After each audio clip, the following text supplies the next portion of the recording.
बच्चों, आज हम लोग रिफ्रैक्शन पढ़ने जा रहे हैं। तो आप हेडिंग डालिए रिफ्रैक्शन। ठीक है।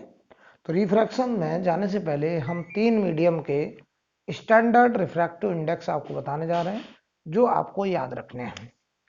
एयर के लिए, लाइट के लिए एयर का रिफ्रैक्टिव इंडेक्स 1 और ग्लास का रिफ्रैक्टिव इंडेक्स लाइट वेव के लिए 3/2 और वाटर का रिफ्रैक्टिव इंडेक्स लाइट के लिए 4/3। ये तीन रिफ्रैक्टिव इंडेक्स हमको स्टैंडर्ड वैल्यूज याद रखनी है। ठीक है। तो जब लाइट एयर में ट्रेवल करता है तो लाइट की स्पीड होती है 3 × 10⁸ मीटर पर सेकेंड।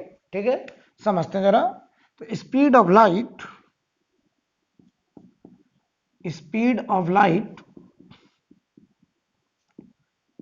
लाइट इन एयर और इन वैक्यूम हम लोग बोलते हैं c 3 × 10⁸ मीटर पर सेकेंड। और speed of light in any medium,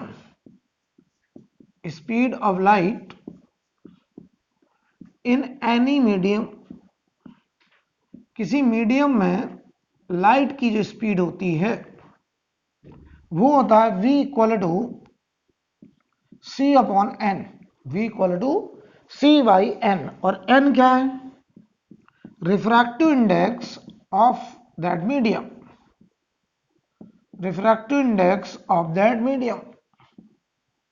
ये रिफ्रैक्टिव इंडेक्स और ये स्पीड हो गई लाइट की उस मीडियम में c/n। राइट। अब देखना भाई, अगर हम कहते हैं जिस मीडियम का रिफ्रैक्टिव इंडेक्स ज्यादा, तो जिस मीडियम का रिफ्रैक्टिव इंडेक्स ज्यादा होगा उस मीडियम में लाइट की स्पीड कम होगी। उस मीडियम को हम रिलेटिवली डेंसर मीडियम कहेंगे। तो हम लोग जो डेंसर या रेयरर मीडियम वर्ड यूज करेंगे वो दो मीडियम को एक दूसरे के रिस्पेक्ट में, लाइट के लिए कौन सा मीडियम डेंसर है, कौन सा मीडियम रेयरर है। तो जिस मीडियम में लाइट की स्पीड कम होगी वो डेंसर, और जिस मीडियम में लाइट की स्पीड ज्यादा होगी वो मीडियम लाइट के लिए रेयरर। जैसे हम आपसे कहें कि पर्सन के लिए एक हार्ड रोड है और एक मडी फील्ड है, तो पर्सन की स्पीड हार्ड रोड पे ज्यादा होगी, तो हार्ड रोड उसके लिए रेयरर मीडियम है।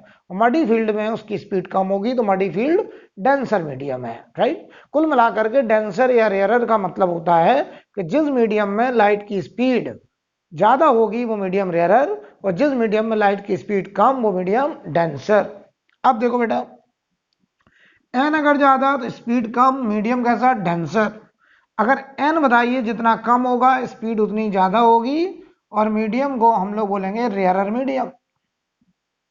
ये मीडियम कहा जाएगा रेयरर मीडियम। अब देखिए भाई, तो बताओ speed inversely proportional to refractive index. तो v1/v2 दो मीडियम में लाइट की स्पीड का रेशियो, ये होगा n2/n1, ये होगा n2/n1। तो कई बार हमसे ऐसे सवाल कर लेते हैं कि दो मीडियम के रिफ्रैक्टिव इंडेक्स दे देंगे, एक मीडियम में लाइट की स्पीड दे देंगे, तो दूसरे मीडियम में लाइट की स्पीड हम निकाल सकते हैं। तो v1/v2 will be equal to n2/n1। Right. अच्छा, लाइट को हम लोग अगर वेव करेक्टर कंसीडर करते हैं तो वेव की स्पीड फ्रीक्वेंसी इंटू वेवलेंथ होता है। वेव स्पीड बराबर फ्रीक्वेंसी इंटू वेवलेंथ। अब ध्यान दो, ये जो फ्रीक्वेंसी है ये मीडियम बदलने पर चेंज नहीं होता, ये कैसा रहता है? Constant. This is property of source.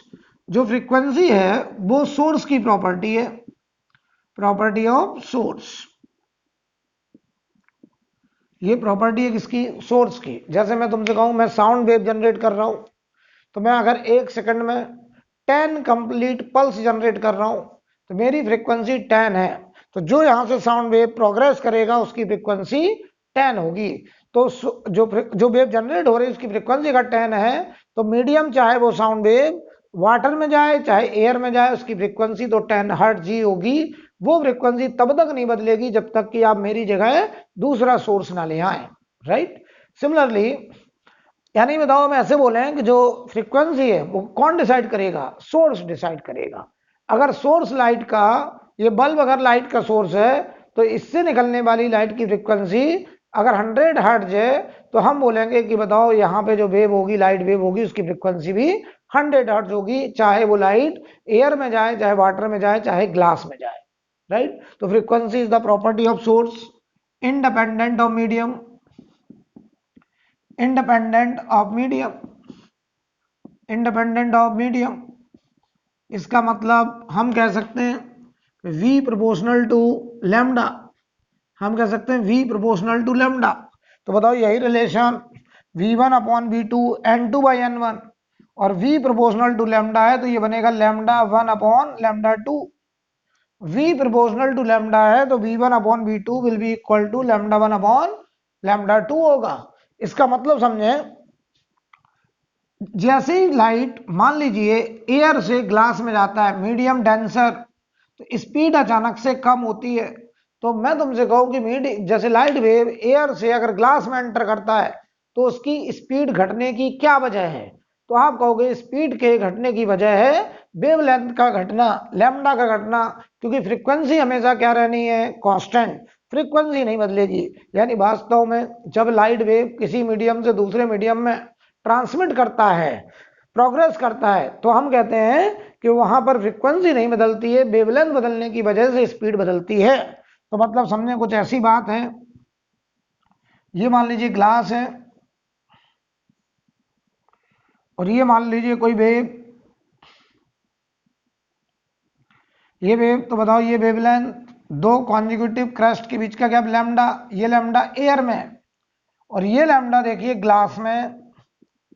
तो जैसे ही लाइट एयर से ग्लास में जाएगा तो लैम्डा ग्लास में कम होगा, किसके कंपेयर में, जो कि लैम्डा एयर में था।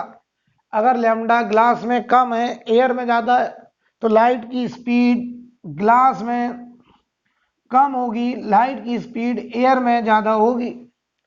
तो लाइट का स्पीड ग्लास में कम होगा, एयर में ज्यादा होगा, राइट। यानी स्पीड के बदलने की वजह क्या है, लैम्डा। I think clear. तो यहां पर हम एक बात और लिख दे रहे हैं कि मीडियम बदलने पर क्या क्या बदलेगा, क्या क्या नहीं बदलेगा। तो देखिए on changing the medium, on changing the medium, on changing the medium, speed, light का speed, wavelength, speed, wavelength, lambda. अच्छा, अभी हम आपको पढ़ाएंगे जब मीडियम बदलता है, रिफ्रैक्शन होता है, तो अगर 100 जूल एनर्जी जाती है तो 100 जूल में से कुछ एनर्जी उसी मीडियम में बैक हो जाती है, कुछ एनर्जी दूसरे मीडियम में ट्रांसमिट होती है। तो लाइट की इंटेंसिटी भी बदल जाएगी, intensity of light, intensity of light, और इंटेंसिटी बदलेगा तो एम्पलीट्यूड भी बदलेगा, एम्पलीट्यूड, राइट, ये सब चेंज कर जाएंगे, विल चेंज। क्या क्या नहीं बदलता है, मीडियम बदलने पर क्या क्या नहीं बदलेगा, तो आप कहोगे सर फ्रीक्वेंसी, क्योंकि ये सब किसकी प्रॉपर्टी है, सोर्स की प्रॉपर्टी है, फ्रीक्वेंसी नहीं बदलेगा, मीडियम बदलता रहे, लाइट एक मीडियम से दूसरे मीडियम में एंटर करता रहे, फ्रीक्वेंसी बदलने वाला नहीं है। फ्रीक्वेंसी के बाद अगर हम बात करें तो जो फेज है, फेज भी कौन डिसाइड करता है, सोर्स, फेज भी नहीं बदलेगा। और एक है वेव फ्रंट, वेव फ्रंट भी मीडियम बदलने पर चेंज नहीं होगा, ये सब डिसाइड कौन करेगा, सोर्स। अगर पॉइंट सोर्स है लाइट का तो उससे जो लाइट वेव जनरेट होगी उसके वेव फ्रंट होंगे स्फेरिकल। अगर एक ट्यूबलाइट है उससे जो लाइट वेव जनरेट होगी उसके वेव फ्रंट होंगे सिलेंड्रिकल। यानी जो वेव फ्रंट है वो भी किसकी प्रॉपर्टी होगी, सोर्स की।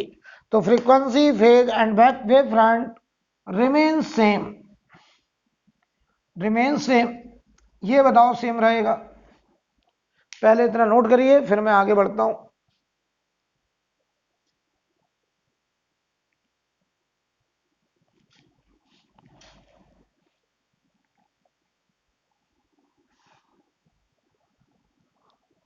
इसे नोट करिए।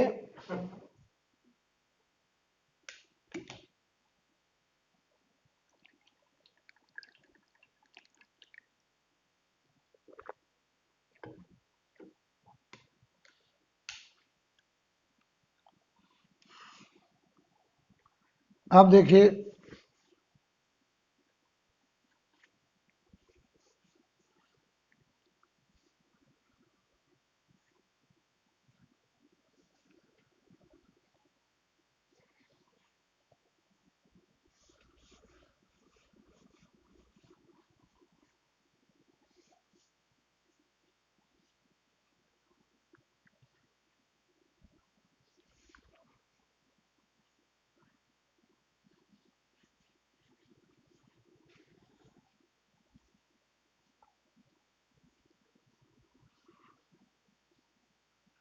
ध्यान देना, अगर हम बात करें रिफ्रैक्शन, पहले केस में हम ले रहे हैं डेंसर टू रेयरर।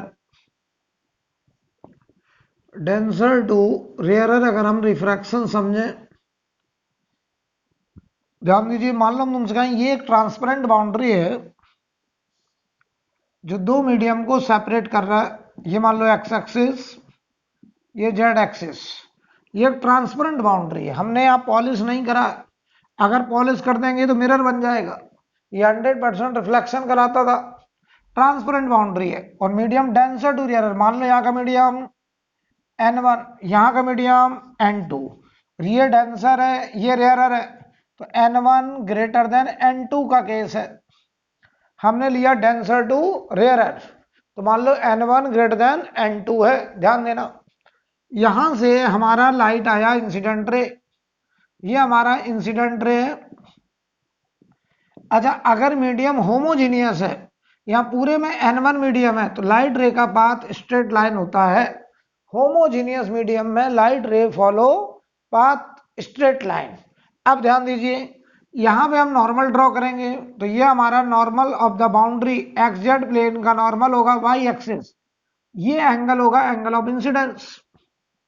ये हमारा इंसिडेंट रे आया इस बाउंड्री पे बड़ा, तो हमने नॉर्मल ड्रॉ किया। अब सुनिए, जब लाइट एक ट्रांसपेरेंट बाउंड्री पे इंसिडेंट होता है तो उसका 20% एनर्जी के आसपास से मीडियम में बैक हो जाता है।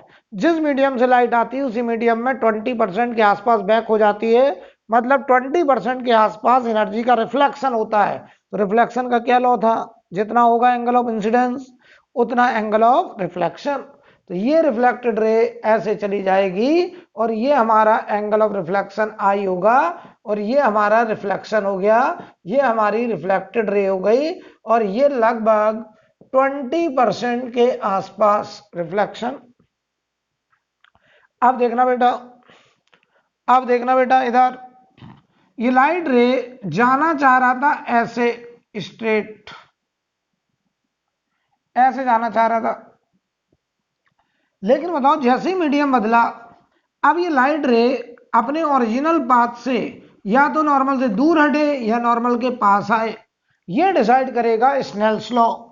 स्नेल्स लॉ रिफ्रैक्शन में हम लोग लगाएंगे हमेशा क्या, स्नेल्स लॉ। स्नेल्स लॉ क्या कहता है, N1 पहला मीडियम, पहले मीडियम में एंगल का sign I, N2 sine are. तो ध्यान देना, N1 sine I equal to N2 sine R, ये हमारा होगा स्नेल्स लॉ। तो जरा बताना तुम मुझे, इन दोनों का प्रोडक्ट इन दो के प्रोडक्ट के बराबर है। अगर N1 ग्रेटर देन N2 है तो जरा बताओ इन दो नंबर का मल्टीप्लाई इन दो के बराबर। अगर एक नंबर बड़ा तो दूसरा नंबर छोटा, तो हम कहेंगे I लेस देन R का केस है। और I लेस देन R का मतलब है कि अगर ये लाइट स्ट्रेट जाती तो ये बताओ एंगल I होता, लेकिन R हमारा बड़ा होना है I से, तो बताओ लाइट रे नॉर्मल से और दूर हट जाएगी, ऐसे जाएगी हमारी रिफ्रैक्टेड रे, और ये एंगल हमारा R होगा, ये हमारी रिफ्रैक्टेड रे। तो लोग बेटा ऐसे याद कर लेते हैं कि जब भी रिफ्रैक्शन डेंसर टू रेयरर होता है तो लाइट रे अपने ओरिजिनल पाथ से अवे फ्रॉम नॉर्मल चला जाता है, और उसकी वजह है स्नेल्स लॉ, क्योंकि ये मीडियम का रिफ्रैक्टिव इंडेक्स अगर कम है तो यहां एंगल R बड़ा बनेगा I से।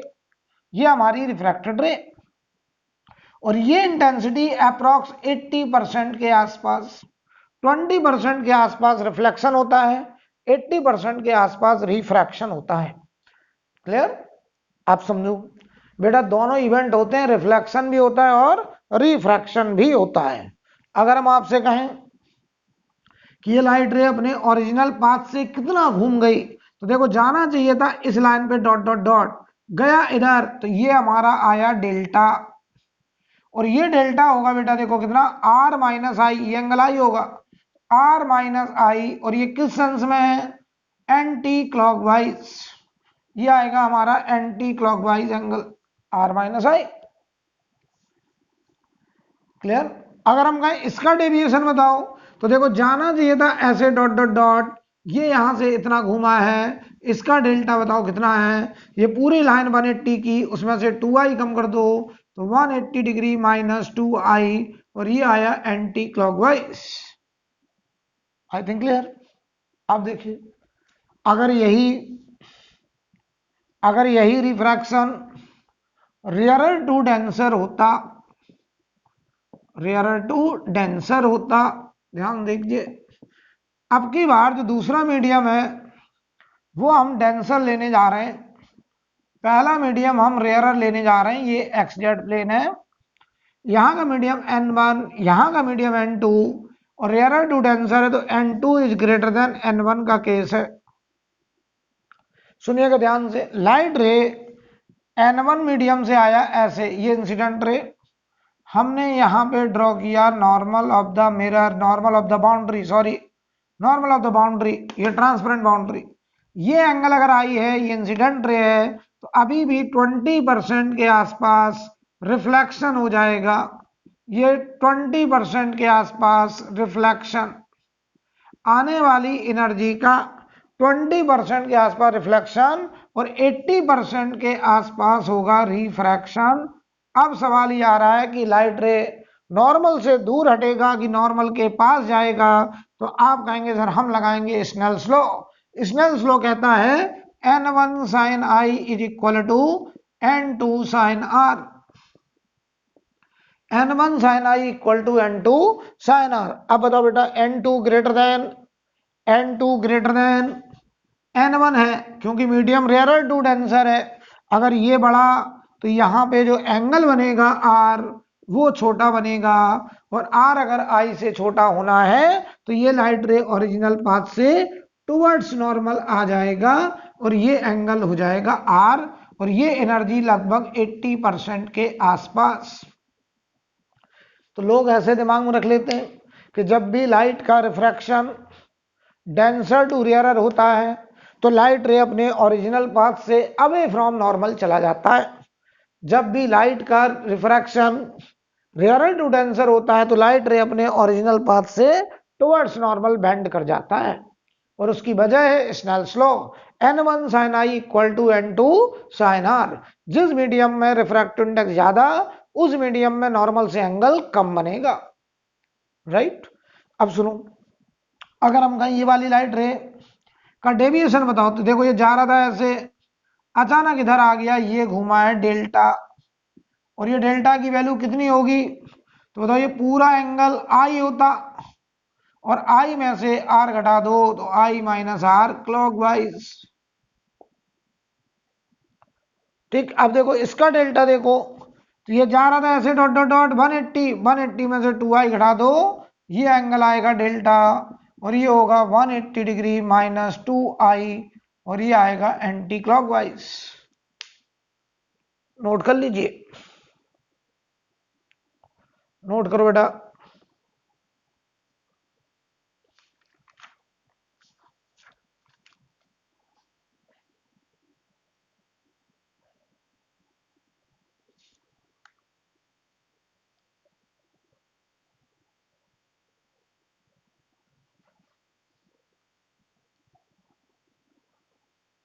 देखिए भाई,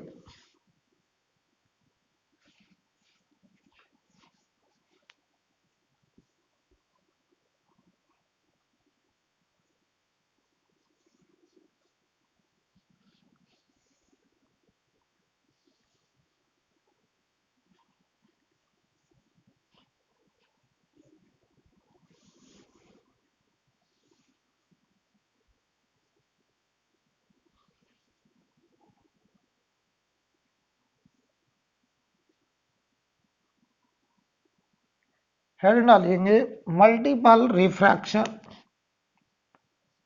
मल्टीपल रिफ्रैक्शन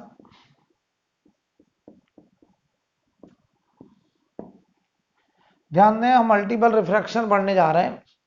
मैं तुमसे कहूं एक बाउंड्री ये है, दूसरी बाउंड्री ये है, यहाँ का मीडियम n1, यहाँ मीडियम n2, ये मीडियम n3, ये यहाँ अलग मीडियम, ये अलग मीडियम, ये अलग मीडियम।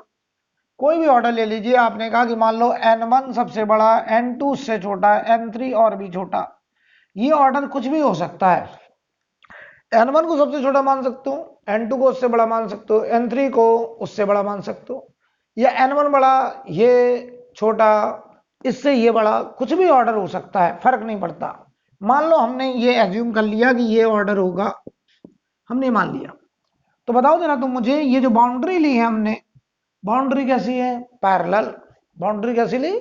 पैरेलल। तो ध्यान दें, पहले मीडियम में ये आया इंसिडेंट रे, हमने यहां ड्रॉ किया नॉर्मल ऑफ द बाउंड्री, ये एंगल अगर θ1, तो n1 अगर बड़ा है, n2 छोटा है, तो ये मीडियम है डेंसर, ये मीडियम है रेयरर।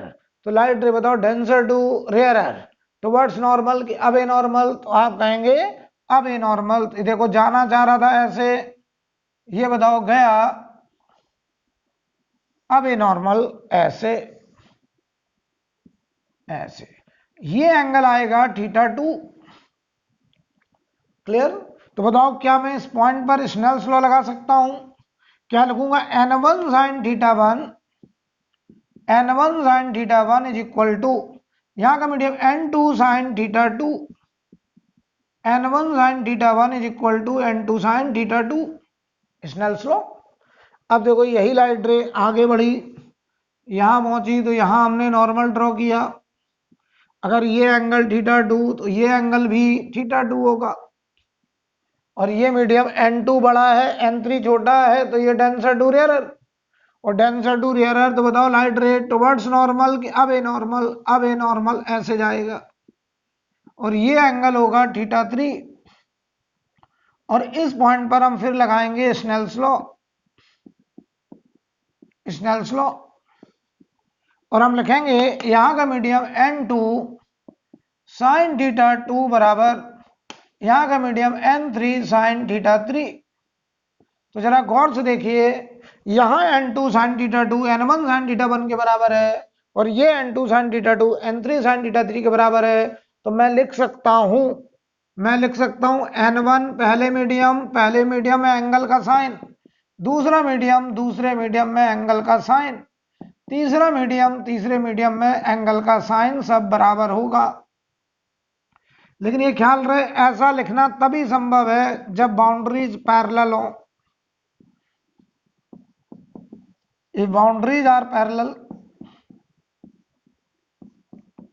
बहुत बढ़िया समझ लीजिए, अगर बाउंड्री आपस में पैरेलल है तो आप डायरेक्टली पहले मीडियम में एंगल का साइन, आखिरी मीडियम में एंगल का साइन, मतलब हम किन्हीं भी दो मीडियम के लिए डायरेक्ट स्नेल्स लॉ लगा सकते हैं, कोई भी दो मीडियम के लिए। क्लियर? तो मैं आपको बताना चाह रहा था, अगर बाउंड्री पैरेलल होगी तो हम कोई भी दो मीडियम के लिए डायरेक्ट स्नेल्स लॉ का एप्लीकेशन कर सकते हैं, कोई भी दो मीडियम के लिए। ध्यान देना, मान लो हम आपसे ऑब्जेक्टिव में एक सवाल कर लें, हम एक बाउंड्री ये है, एक बाउंड्री ये है, ये एक बाउंड्री है, यहाँ का मीडियम 1 रिफ्रैक्टिव इंडेक्स, यहाँ का 2, यहाँ का 3, और यहाँ का रिफ्रैक्टिव इंडेक्स है 4। यहाँ से कोई लाइट रे ऐसे इंसिडेंट हुआ, और ये लाइट रे नॉर्मल से 30 डिग्री पे आया। हमसे कह रहे हैं जब चौथे मीडियम में लाइट रे बाहर निकला, तो नॉर्मल से कितने एंगल पे बाहर निकला? तो जरा बताओ, क्या ये बाउंड्री सब पैरेलल है? यस। और अगर बाउंड्री पैरेलल है तो मैंने अभी सिखाया है कि हम किन्हीं भी दो मीडियम के लिए डायरेक्ट लगा सकते हैं, क्या? Snell's law. हम लिख सकते थे n1 sin θ1, n2 sin θ2, n3 sin θ3, n4 sin θ4, सब बराबर होंगे। मैं लिखने जा रहा हूं, पहले मीडियम का refractive index 1 into sin theta sin 30, आखिरी मीडियम का refractive index 4 into sin theta. देख लो बेटा, अब बताओ ये साइन थीटा की वैल्यू, ये बताओ 1/2 4 आया तो 1/8, तो बताओ आंसर आ गया थीटा बराबर साइन इनवर्स 1/8। ये हमारा थीटा निकल करके आ गया। नोट कर लीजिए। ये ख्याल रहे कि हम किन्हीं भी दो मीडियम के लिए डायरेक्ट स्नेल्स लॉ तभी लगा सकते हैं जब बाउंड्री कैसी हो, पैरेलल। नोट करिए।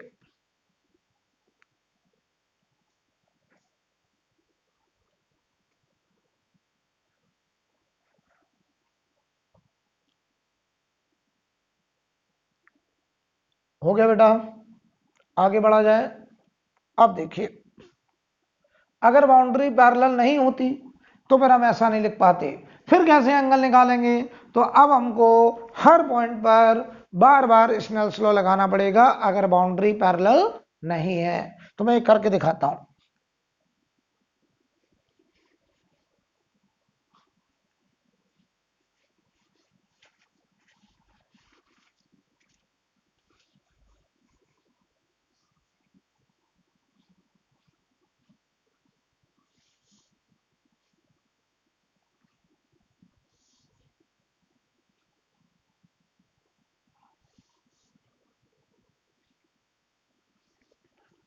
मैं आपसे कहूं,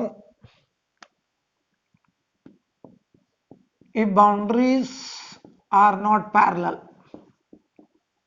if boundaries are not parallel, अगर बाउंड्री पैरेलल नहीं है, ध्यान दीजिएगा। मान लो हम कहते हैं एक बाउंड्री ये है, एक बाउंड्री ये है, दो बाउंड्री है। यहां का मीडियम n1 है, यहां का मीडियम n2 है, यहां का मीडियम n3 है। यहां से लाइट रे ऐसे इंसिडेंट होता है n1 मीडियम से। हमने ड्रॉ किया नॉर्मल, ये एंगल है θ1। तो लाइट रे n1 से जब n2 में गया, n1 से n2 में गया, तो ये मीडियम बताओ n1 से n2 गया। मान लो मान लें n1 ग्रेटर देन n2, कुछ भी मान लीजिए। तो ये डेंसर, ये रेयरर। तो लाइट रे जाना चाहिए था ऐसे, गया away from normal. Denser to rarer का केस है, ये एंगल θ2। हम यहां लगाएंगे Snell's law, n1 sin θ1, n2 sin θ2। ध्यान देना बेटे, यहां n1 पता है, θ1 पता है, यहां n2 पता है, तो इस इक्वेशन से हम θ2 निकाल लेंगे। गेट θ2। अब देखना, जब ये लाइट यहां पहुंचा तो यहां फिर से रिफ्रैक्शन का माहौल बन गया। ये θ2, तो बताओ ये बेटा 90 माइनस θ2। और ये बताओ, अगर हम कहते हैं कि n2 ग्रेटर देन n3 का सवाल है, तो ये डेंसर, ये रेयरर, तो लाइट रे अब ए नॉर्मल ऐसे जाएगा और ये एंगल हो गया θ3। और अगर ये θ3, तो बताओ इस पॉइंट पर हम अगेन लगा सकते हैं स्नेल्स लॉ। तो यहां का मीडियम n2, ये बना sin 90 minus θ2 is equal to, यहां का मीडियम होगा n3 sin θ3। तो बताओ बेटा, यहां से θ2 आ चुका है, तो अगर θ2 आ गया तो ये पूरा एंगल आ गया। n2 n3 पता है, तो हम यहां से निकाल सकते हैं फाइनल एंगल θ3। तो अब हमें क्या करना पड़ेगा, अगर बाउंड्री पैरेलल नहीं है तो हमें हर पॉइंट पर बार बार स्नेल्स लॉ लगा करके एंगल θ2 θ3 निकालने पड़ेंगे।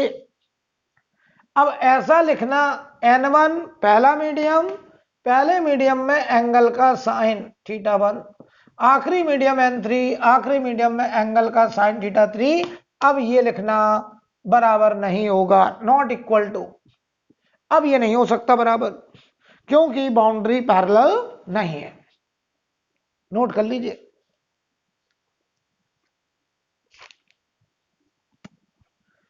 नोट करिए।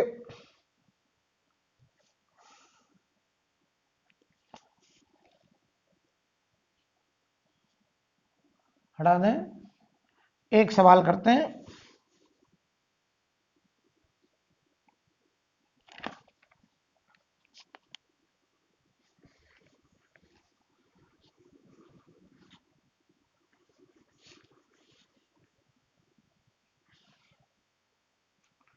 एक सवाल करते हैं, स्नेल्स लॉ पर बेस्ड ही है।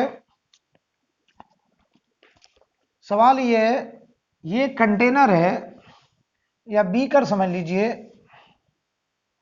ये एक बीकर है, इस बीकर की हाइट 3h है। कितनी हाइट है?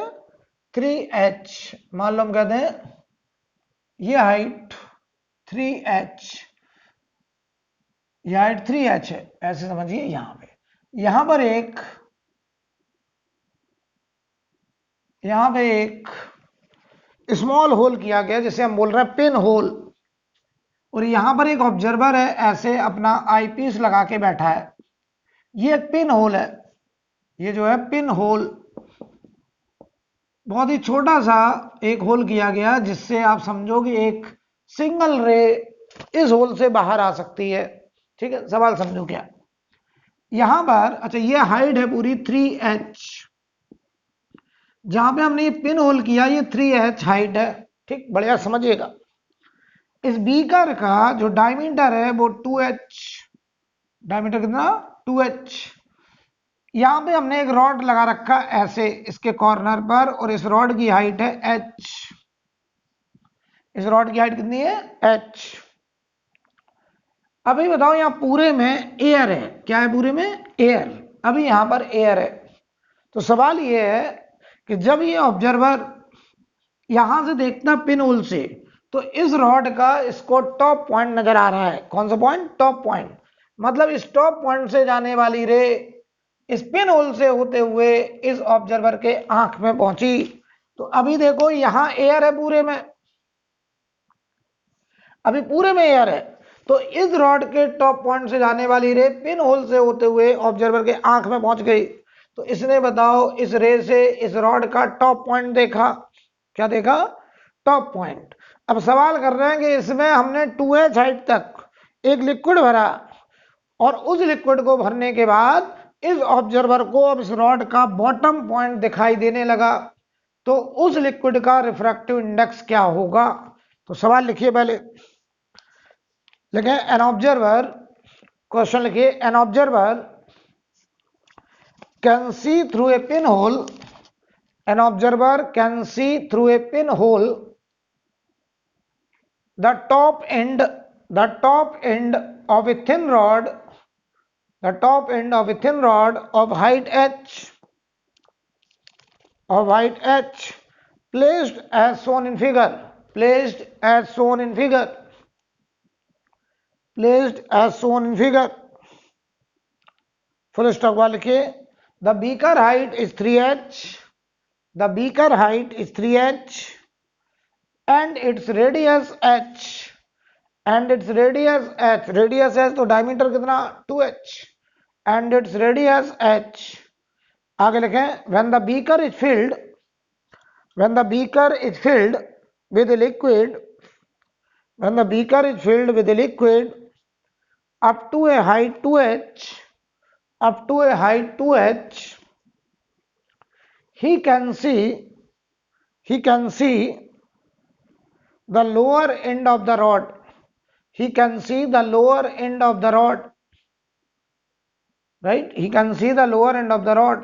Then refractive index of the liquid is, then refractive index of the liquid is। समझिए, बच्चे से करते हैं। जब यहां पे पूरे में एयर है, तो ये यहां से देख रहा है कि इस रॉड के टॉप से जाने वाली रेस के आंख पे पहुंच रही है, इसे रॉड का टॉप पॉइंट दिख रहा है। चलो भाई, ये एंगल निकाल लेते हैं जरा। ये अगर थीटा मान लें तो tan थीटा परपेंडिकुलर, ये कितना? 2h। अरे ये 2h होगा इतना, ये 2h, क्योंकि ये h है, और ये बेस कितना? 2h, तो ये एंगल हो गया 45 डिग्री, 45 डिग्री। अब कह रहे हैं हमसे, अच्छा अगर ये 45 है, अगर ये 45, ध्यान देना जरा, अब हमसे कह रहे हैं हमने 2h हाइट तक लिक्विड भर दिया, तो ये h और h हाइट यहां तक मान लो हमने एक लिक्विड भर दिया, ऐसे देखिए यहां तक। अब हमसे कह रहे हैं कि अब हमको ये लोअर एंड दिख रहा है केवल, मतलब समझो जरा क्या है। तो बताओ, अगर हम इस रे की बात करें तो ये रे ऐसे जा रही थी, यहां हमने नॉर्मल ड्रॉ किया, तो बताओ जरा, ये अगर 45, तो ये बताओ कितना? h, क्योंकि हमने 2h हाइट तक लिक्विड भरा है यहां तक, तो ये परपेंडिकुलर, ये अगर h है तो बेस भी कितना होगा? h। देखो बेटा, ये अगर h होगा तो ये भी तो h ही होगा, और अगर ये h होगा तो ये वाला पॉइंट हमारा बीकर का सेंटर होगा। ठीक है। अब देखना भाई, अगर ये 45 तो ये 45, और अब रे डेंसर टू रेयरर, यहां पे है एयर, तो डेंसर टू रेयरर जाएगा तो लाइट रे अब है नॉर्मल। तो जो रे पहले स्ट्रेट जा रही थी अब वो ऐसे जाने लग गई, और ऐसे जाने लगी तो वो बीकर में यहां टकराने लगी और इस ऑब्जर्वर के आई पीस पर नहीं पहुंच पाई, और अब इस ऑब्जर्वर को इस रॉड का टॉप पॉइंट दिखाई नहीं दे रहा है। अब सुनना, अब देखना, अब जो रे यहां से जाएगी उसका एंगल 45 से कुछ कम, तो एंगल ऑफ रिफ्रैक्शन भी इससे कम, वो रे यहां कहीं टकराएगी, अभी भी नहीं दिखाई दे रहा है। यहां से जाने वाली रे यहां कहीं पहुंचेगी, अभी भी नहीं दिखाई दे रहा है। अब कह रहा हमें रॉड का कौन सा पॉइंट दिख रहा है, बॉटम पॉइंट। तो इसका मतलब समझो बेटा, यहां से जाने वाली रे, ये एंगल ऑफ इंसिडेंस आई, ये हमारा इंसिडेंट रे। अब ये रे रिफ्रैक्शन के बाद ऐसे चली गई, तो बताओ इसका जो एंगल ऑफ रिफ्रैक्शन होगा ये होगा जिसे बोलेंगे 45, क्योंकि ये पूरा 45 था तो ये भी तो 45 होगा। इसका मतलब अब बॉटम से जाने वाली रे जिसका एंगल ऑफ इंसिडेंस आई है, वो रिफ्रैक्शन के बाद इस पिन होल वाले रास्ते पे चली गई, उसका एंगल ऑफ रिफ्रैक्शन हो गया 45 डिग्री। और बताओ अगर ये ऑब्जर्वर की आंख में पहुंची तो अब ये कहेगा सर यहां से आने वाली रे रिफ्रैक्शन के बाद मेरे आंख में पहुंची, तो हमने बताओ इस रॉड का बॉटम पॉइंट देखा। अगर ऐसा है तो रिफ्रैक्टिव इंडेक्स ऑफ लिक्विड में निकालने जा रहा हूं, इस पॉइंट पे लगाओ स्नेल्स लॉ।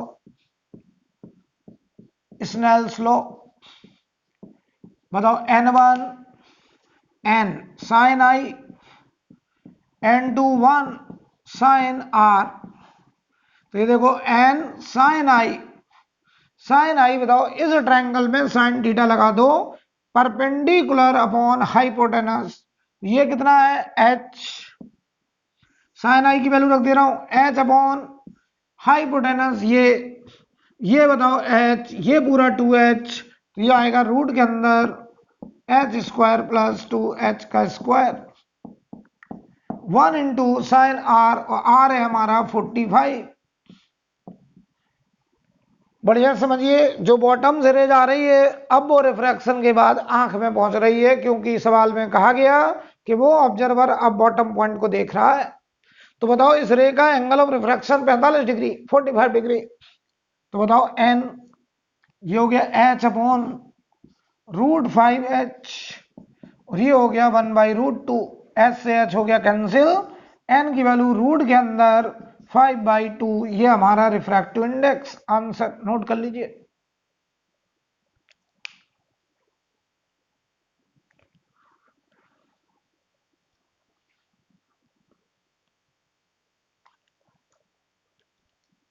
ठीक है, एक सवाल और लिखिए,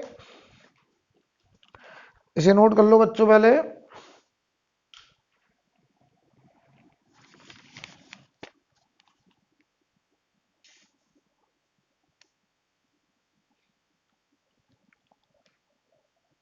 रब करा जाए, चलिए अब देखते हैं।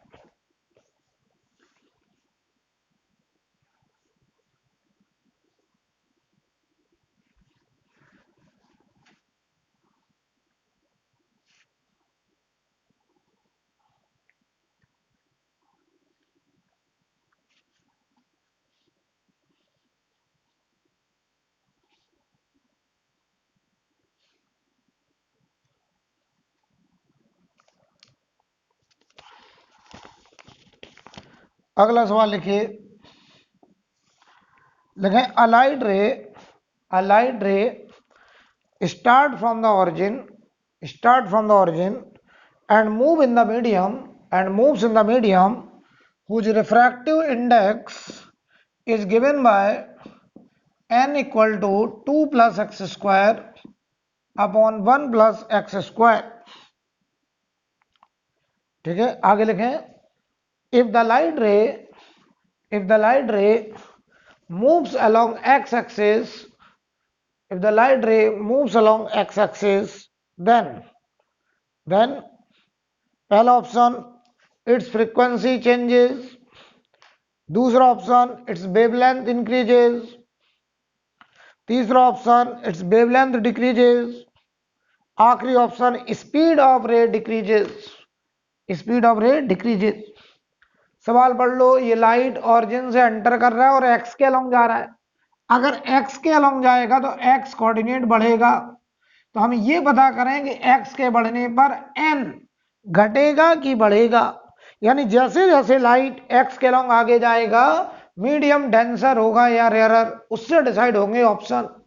तो ध्यान दो, इसको मैं ऐसे लिख दूं, एन बराबर 1 plus x square upon 1 plus x square. इसे लिख दे रहा हूं मैं, देखो 1 प्लस एक्स स्क्वायर अपॉन, ये हो गया 1 plus 1 upon 1 plus x square, ऐसे लिख दें। तो बताओ एक्स बढ़ेगा, ये डिनोमिनेटर बढ़ेगा, ये वैल्यू घटेगी, तो ये 1 में ऐड हो रहा नंबर, ये लगातार घट रहा है, तो n भी घटेगा, और n घटेगा तो मीडियम लगातार रेयरर होता जाएगा।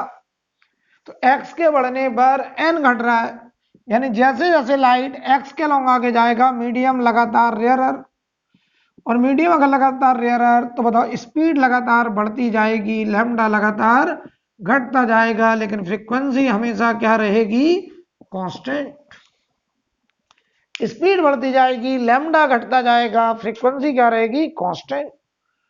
तो बताओ पहला ऑप्शन था फ्रीक्वेंसी चेंजेस, बिल्कुल गलत, फ्रीक्वेंसी कांस्टेंट। दूसरा ऑप्शन इट्स वेवलेंथ इंक्रीजेस, गलत। तीसरा वेवलेंथ डिक्रीजेस। अब बताइए यहां पर आपने क्या देखा, जैसे जैसे x बढ़ रहा है तो n बताइए हमारा, n हमारा घट रहा है रेयर मीडियम, तो स्पीड बढ़ेगी, लैम्डा भी तो बढ़ेगा, क्योंकि स्पीड प्रोपोर्शनल टू लैम्डा होता है बेटा। तो चलिए अब ऑप्शन में इधर डालिए, पहला फ्रीक्वेंसी चेंजेस, गलत, frequency constant. Wavelength increases, yes, wavelength increases, क्योंकि स्पीड बढ़ रही है तो वेवलेंथ भी बढ़ेगा। वेवलेंथ डिक्रीजेस, गलत, स्पीड डिक्रीजेस, गलत। तो आंसर होगा वेवलेंथ इंक्रीजेस और स्पीड भी इंक्रीजेस। अगर ऑप्शन होता तो ये भी सही होता, राइट, नोट करिए।